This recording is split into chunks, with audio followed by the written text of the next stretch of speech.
inmates escape like Houdini from Alcatraz. It appears to be the first successful escape in the history of the maximum security prison.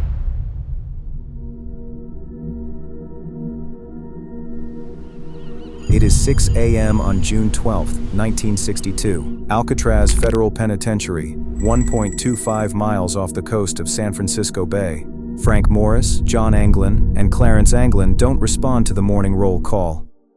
A guard approaches Frank's cell, assumes he's asleep, and nudges his head with his nightstick, but his head rolls to the ground. The Anglin brothers' heads roll to the floor as well. Made of paper mache, crafted with glue, toothpaste, human hair, and concrete, these had been carefully crafted months before. What the guard doesn't yet realize is that the inmates are not just missing from their cells, they're long gone from the island. From 1934 until the prison was closed in 1963, 36 men tried 14 separate escapes.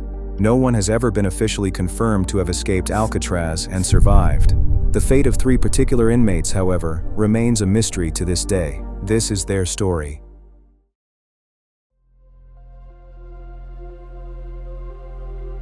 Alcatraz, popular as The Rock, had held captives since the Civil War. But in 1934, Alcatraz was converted into a federal penitentiary. The U.S. Bureau of Prisons reinforced the existing military prison structure to make it completely escape-proof. The cells were rebuilt with tool-proof steel fronts and locking mechanisms controlled remotely. Windows were covered with iron grills, making it impossible to slip through. Electromagnetic metal detectors stood at the entrances of the dining hall and workshops. Tear gas canisters were installed at key locations, ready to be activated remotely, and machine gun-armed guards patrolled the corridors. Inmates at Alcatraz received a booklet titled Institution Rules and Regulations, outlining every detail of daily life. Breaking any rule led to swift and often harsh punishment from the guards. Surrounded by 6 watchtowers, a 20-foot fence with barbed wire, and the wild waters of the bay, Alcatraz seemed impossible to escape. Inmates like Al Capone, George Machine Gun Kelly, and Robert Stroud, also known as the Birdman of Alcatraz, were housed here. So, how was it that 4 particular inmates had the courage to develop an escape plan? One thing was certain: the plan had to be flawless.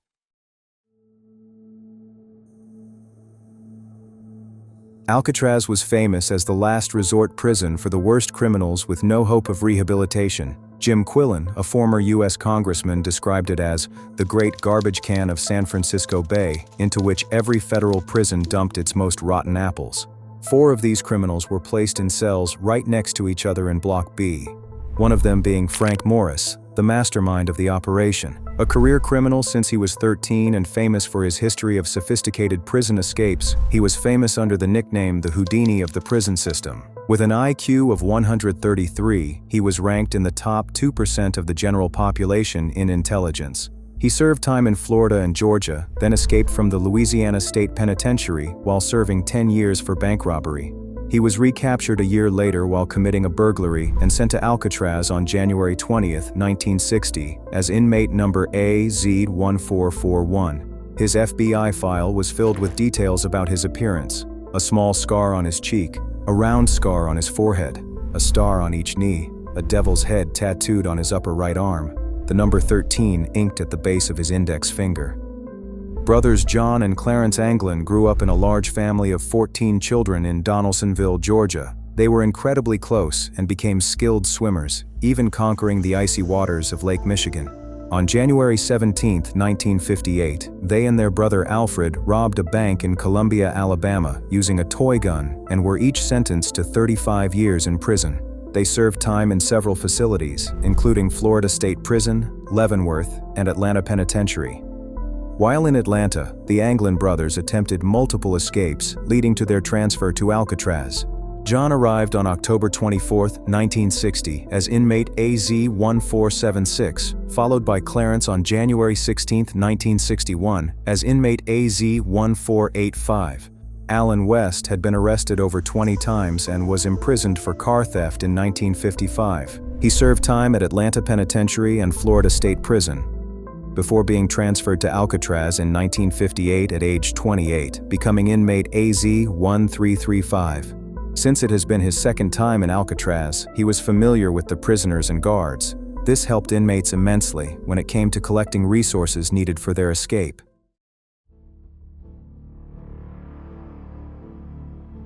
Deep inside Alcatraz, behind the cells in cell block B, the inmates discovered a narrow, overlooked utility corridor. It wasn't heavily guarded, and the possibility of using it to escape sparked an idea. Then, Alan West made another breakthrough. While cleaning up after a plumbing crew in the corridor, he noticed pipes that ran all the way to the top of the prison. They were sturdy enough to climb, and he realized they could use them to reach the roof and escape. But, to access the corridor, they needed to get out through the air vents in their cells. Fortunately for them, over time, the salt air had eroded the concrete around the vents, leaving cracks they could exploit. Every night, they carved away at the concrete with crude tools, metal spoons, sharpened with melted silver from a dime. The noise of their work was drowned out by the sound of accordions playing during music hour, and they carefully covered the damage with raincoats, suitcases, and other available things in the cell, fooling the guards who made their hourly checks. The inmates were watched around the clock. There were head counts several times a day. At night, guards walked by the cell blocks. Every so often, they'd do a random shakedown, checking cells for anything that shouldn't be there. That is why once the inmates had made progress on the vents, they realized they needed a way to cover up their absence when the time came. John Anglin obtained art supplies under the pretense of drawing portraits of his girlfriend. The paint wasn't for art, it was to help create fake vent covers. John cut a piece of cardboard from the prison's art supply to the exact shape of the vent grill and painted it with a crisscross pattern to resemble the real thing. All the inmates did the same. Once finished, they would slide the fake grill into place each night, hiding the hole in the wall. They would secure it with a homemade paste that was a mixture of soap, toilet paper, and other materials they found. To create the illusion that they were still in their cells, they also made dummy heads out of toilet paper, cement, paint, human hair that Clarence had stolen from the barber shop, and soap. The inmates jokingly named the first head Oink because its crude appearance made it completely unconvincing. In contrast, they dubbed the second one Oscar, as it was far more realistic and believable as a human head. They made 4 of those, and used them whenever they went out of the cell. They placed these dummy heads on their pillows, stuffing rolled-up blankets and clothes underneath to form the shape of their bodies. The inmates crawled through the holes they had made in the vents, moving carefully and quietly to avoid detection. They climbed the pipes, but when they reached the top, they found a surprise that none of them had foreseen, throwing their escape plan into uncertainty. The vent at the top was bolted into place. They returned to their cells, knowing they would need months to file down the bolt. After discovering that the prison's vacuum cleaner was broken, Alan West volunteered to fix it. While repairing the vacuum, he found 2 motors inside. One motor was repaired to get the vacuum running again, but the second motor was put to much more creative use. West attached drill bits to the second motor. This allowed the inmates to use the motor as a makeshift drill, slowly working the screws holding the vent in place. By turning the motor, the drill bits could carefully loosen the screws without making much noise. This clever modification was key in getting the vent open, paving the way for their escape. With the vent finally open, the next challenge was to escape into the cold, dark waters surrounding the island. They knew they needed something to float on, so they began gathering raincoats from other prisoners, trading for them over time. Morris built 2 pontoon rafts, each measuring 6 by 14 feet, using those 55 waterproof Navy raincoats. To inflate the rafts, he got creative, taking apart a concertina, removing its keys, and using it as a bellows. He even crafted wooden paddles to steer them. They also crafted life preservers, inspired by an article they found in Popular Mechanics magazine, titled, "Your Life Preserver, How Will It Behave If You Need It?" Like insurance, life-saving devices are hard to value. If you don't need them, they're useless, even a bother. If you do need them, they're priceless. Popular Mechanics, 1962. The magazine was later found in Frank Morris's cell, proving his importance in the planning of the escape, along with the copy of May 21, 1962 issue of Sports Illustrated, with an article titled Signposts of Water Safety, which explained how channel buoys marked navigation routes and hazards. To make the life jackets and rafts stronger, Morris used vulcanization, a process that hardens rubber with heat for extra durability. For navigating the dark, freezing waters, he crafted a makeshift flashlight from 2 penlight batteries, a small plastic box, a bulb, and a metal fastener that acted as both a conductor and a switch.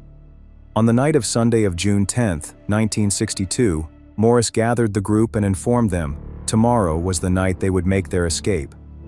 At around 10:30 p.m. on June 11, 1962, after months of preparation, they climbed to the northeast shoreline, where the prison's searchlights couldn't see them. Of the 4 men, only West hadn't managed to get out of his cell on time. The homemade mixture he used to cover the hole with the paper version of the vent had hardened, and he was still chipping away at it to make the hole big enough for him to crawl through. While he worked, Clarence tried to break through the wall with a pipe that Morris had given him, but it made too much noise. West kept going, despite the pressure. The Anglin brothers, anxious and worried about missing their chance, decided to leave West behind. West kept working, and by 1:45 a.m., he finally broke through. When he reached the roof, he found it empty.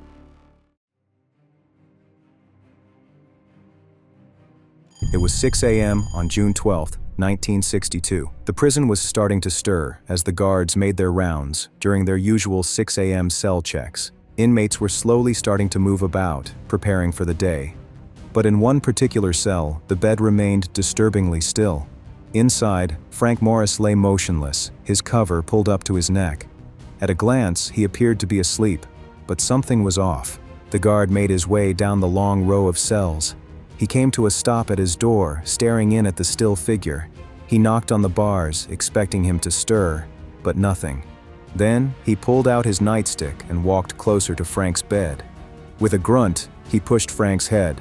Just a little tap, the kind that should have woken a man from sleep. But this time, the head didn't shift as expected. Instead, it flopped over, rolling off the pillow and landing with a soft thud on the concrete floor. The guard froze for a second. A chill ran through him as he leaned in closer, realizing that the head wasn't a head at all, but a carefully crafted dummy. He grabbed the bars and yelled for backup. The escape was finally exposed. The same heads were found in Clarence's and John's cells. As the authorities realized the escape, the search began. We knew who and how, but their whereabouts were still a mystery. The remaining one, Alan West, revealed their route. 2 miles north to Angel Island, home to a decommissioned missile base. From there, they planned to steal a car and head to Marin County. Their advantage had been time. The FBI spread leads nationwide, checking records for prior escape attempts and interviewing family members. They also alerted boat operators to watch for debris. The investigation had started.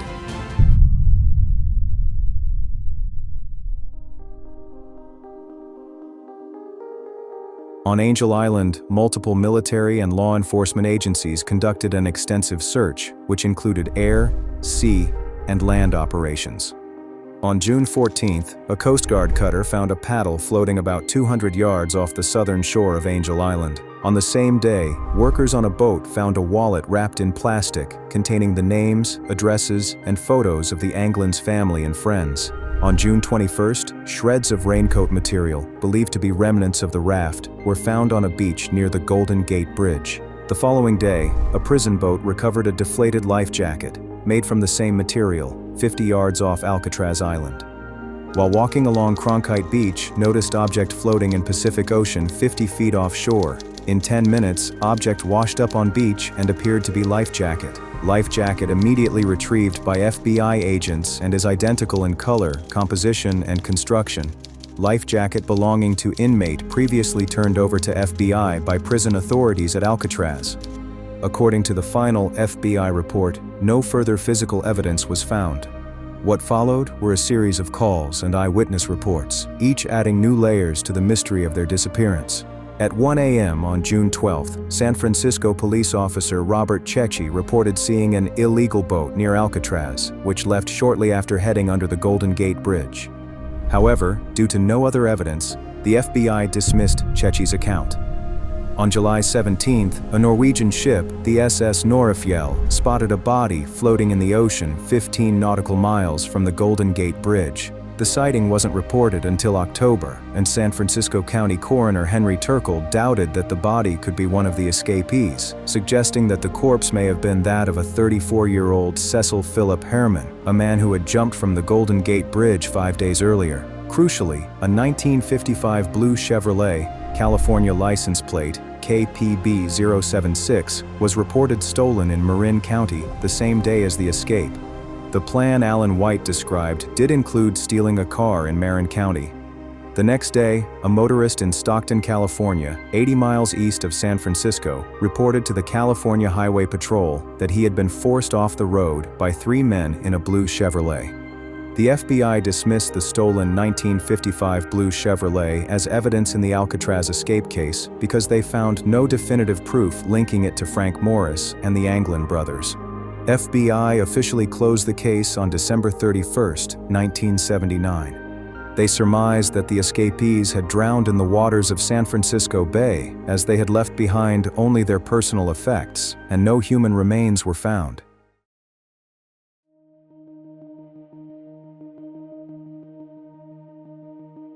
The escape from Alcatraz was one of the most sensational events of 1962, captivating not just the local community, but the entire nation. It quickly became a major story, with newspapers across the country providing in-depth coverage. The San Francisco Chronicle provided in-depth local coverage, detailing the escape and the relentless search across the Bay Area. The New York Times focused on the national impact, highlighting the FBI's investigation, public intrigue, and the growing mystery of the fugitive's fate. The Los Angeles Times examined the prison's tough conditions, offering insight into how the escape was possible while keeping readers updated on the manhunt. The Associated Press played a significant role in spreading the news beyond the United States, with reports reaching newspapers worldwide and keeping international audiences informed. Due to the popularity and publicity of the event, vague and false clues started accumulating. Numerous theories about the fates of Frank Morris, Clarence Anglin, and John Anglin have emerged over the years. In 1962, a Christmas card addressed to their mother read, "To Mother, from John. Merry Christmas." The mother of the Anglin brothers continued to receive flowers anonymously every Mother's Day until her death in 1973, and 2 tall, unusual women, dressed in heavy makeup, were reportedly seen attending her funeral. Over the years, family members of the Anglin brothers also received postcards and messages, some unsigned, while others were signed Jerry or Jerry and Joe. The family also shared a story from a friend, Fred Brizzi, who claimed to have seen the Anglins in Rio de Janeiro in 1975. Photographs allegedly taken by Brizzi showed 2 men, thought to be the Anglins, standing next to a large termite mound, as well as a Brazilian farm he claimed was owned by the brothers.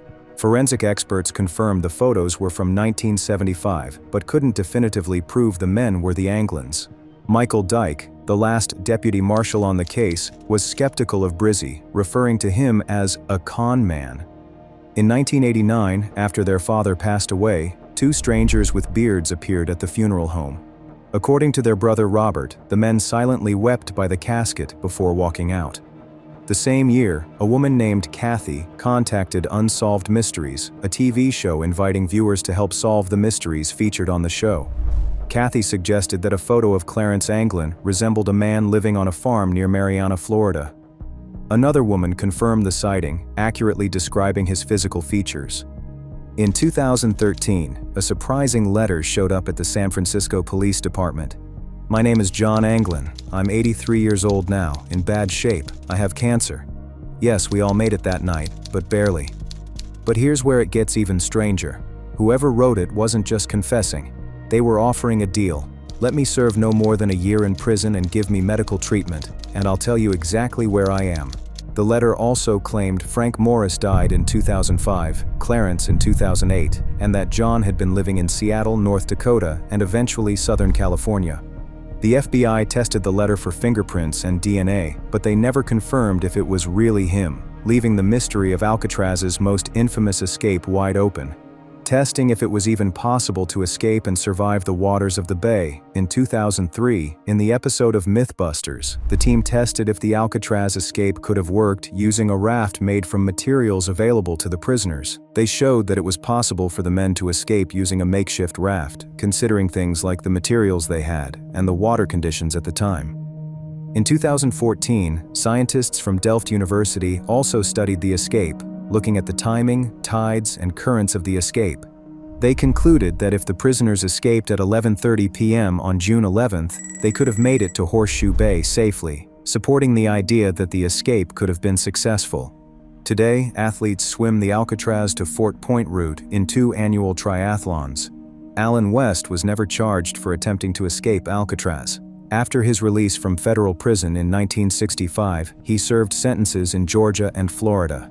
Soon, he was arrested again on charges of grand larceny, robbery, and attempted escape. In January 1969, he was sent to Florida State Prison, where he fatally stabbed another prisoner. West died of acute peritonitis in 1978, aged 49. Today, Alcatraz Island is a preserved relic, managed by the National Park Service and listed on the National Register of Historic Places. It has since become a museum and a prominent San Francisco attraction, drawing 1.2 million visitors each year. The escape remains the most infamous prison break in history, shrouded in mystery and unanswered questions, standing as one of the 20th century's greatest unsolved puzzles. The warrant for Frank Morris, Clarence Anglin, and John Anglin's capture will expire in 2030, by which time the men would be at least 100 years old, if they are even still alive.